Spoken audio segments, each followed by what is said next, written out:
Donald Trump put Brazil at the center of the America's political chessboard by sharing, in the early hours of this Tuesday, June 23, 2026, an article about his advances in Latin America and about the next big test for his administration, the Brazilian election.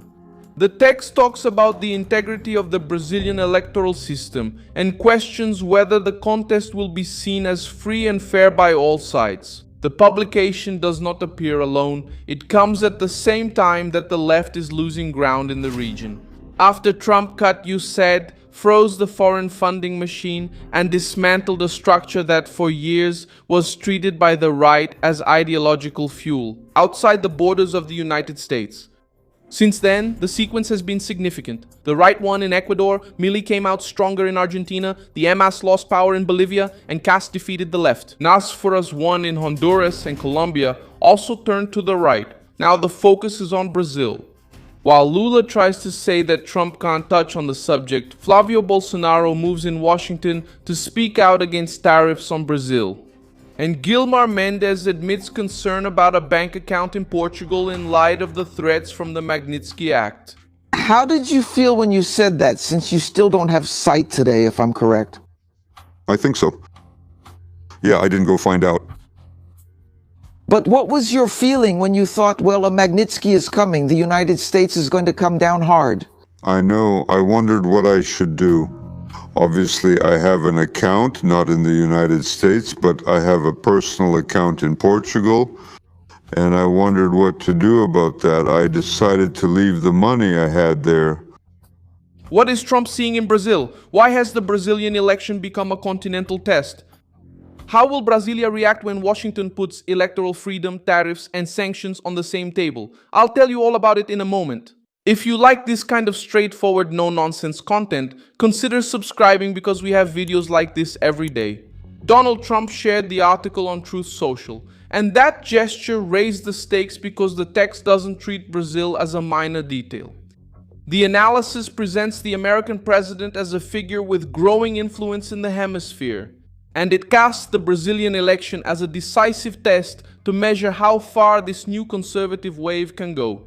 If Latin America is changing sides, Brazil appears as the heaviest piece of this movement. The article cited by Trump mentions 8 victories in 7 years in Latin America and points to nations that have replaced left-wing governments with center-right leaders or those aligned with the conservative agenda. The message directly affects the Lula government because it takes Brazil out of its comfort zone. It's no longer just an internal dispute between the PT and the opposition.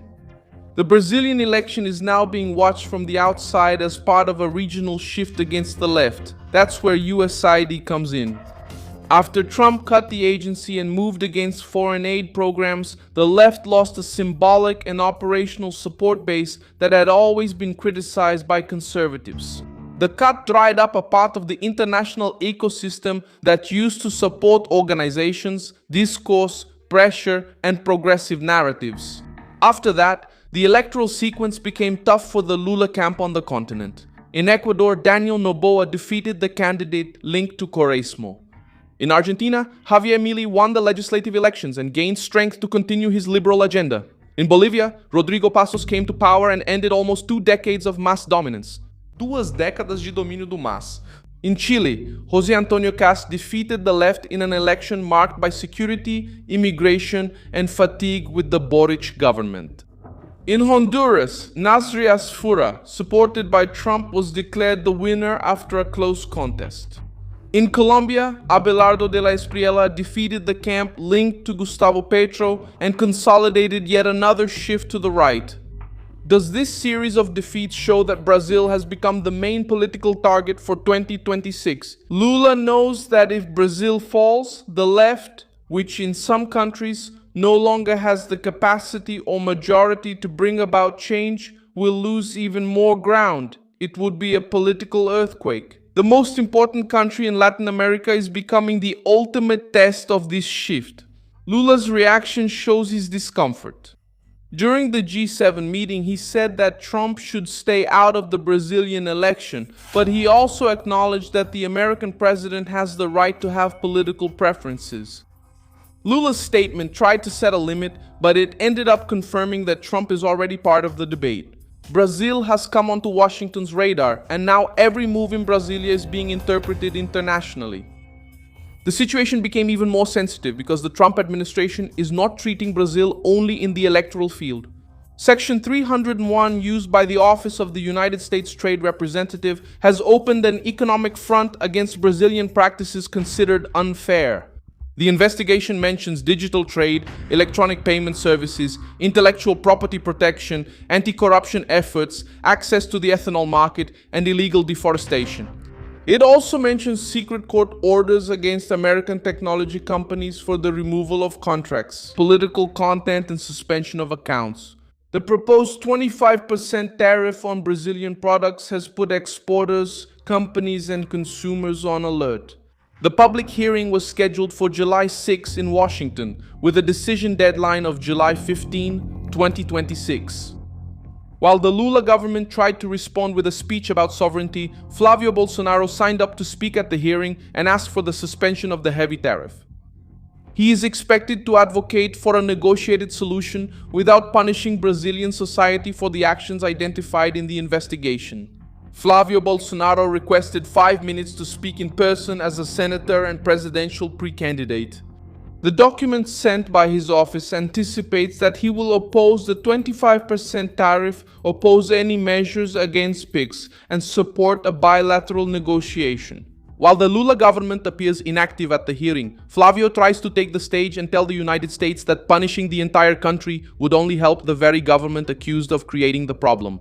Flavio's argument has an impact because it separates the Brazilian nation from the Lula government. He tries to show that producers, exporters, workers, and consumers cannot pay the price for political, judicial, and regulatory decisions made in Brasilia. The demand for freedom of expression weighs even more. The Trump administration accuses Brazil of issuing secret orders against American platforms, forcing the removal of political content and the suspension of accounts, including those of residents in the United States. It is in this context that Gilmar Mendes also made the news. When asked about the possibility of being targeted by the Magnitsky Act, he said he became concerned about a bank account he has in Portugal. Even so, he kept the money abroad, stating that he spends his vacations there. His statement was not well received, because while ordinary Brazilians suffer from taxes, inflation, insecurity, and bureaucracy, the Supreme Court justice admits concern about assets outside Brazil in the face of a foreign sanctions law. The Magnitsky Act is concerning because it targets individuals, not just governments. It can lead to financial restrictions, visa restrictions, and difficulties operating with systems connected to the United States. International pressure is no longer just abstract rhetoric. Lula's government tries to portray all external pressure as an attack on sovereignty. But the crisis stemmed from internal problems that Brasilia can't hide. Censorship, legal uncertainty, politicization of institutions, suspicions about the electoral environment, and economic strain. Trump just put the spotlight on a wound that was already open. The demand for free elections didn't come out of nowhere. It's growing. Because part of Brazilian society no longer trusts that the game will be conducted fairly for everyone. Brazil reaches this moment with an opposition more connected to Washington and a government trying to contain the damage. Flavio Bolsonaro presents himself as a voice against the tariff hike. Eduardo Bolsonaro had already been denouncing political persecution abroad. And Trump now shares an analysis that frames the Brazilian election as a major test. The 2020 contest. It put the Brazilian election on the map of continental politics. The Latin American left has been experiencing a series of defeats because it lost its message of stability. Security, corruption, censorship, a stalled economy, and fear of organized crime have brought down governments and candidacies. Trump understood this sentiment and started acting on it. The cut to USAID became a symbol of this change. Less money for international structures seen by the right as ideological arms, and more direct pressure on governments accused of abusing power. Brazil now appears as the next showcase. If Lula tries to treat the election as a closed matter within Brasilia, he will face external demands for transparency. If the Supreme Court remains at the center of politics, it will face more pressure regarding freedom of expression and due process. Trump sparked panic because he hit the right nerve, a free election. The expression seems simple, but it raises a huge question. for 2026. Will Brazil have a contest with real equality, freedom of speech, legal certainty, and public trust? Or will the largest nation in Latin America enter the election under suspicion with censorship, tariffs, sanctions, and international pressure all knocking at Brazilia's door at the same time? I'm Milson Alves, Global, and my purpose is to keep you well informed with the truth every day. The news links are in the video description. Leave a like on this video, subscribe to the channel, and at the end, check out the comments so you can be even more engaged with the Milson Alves community.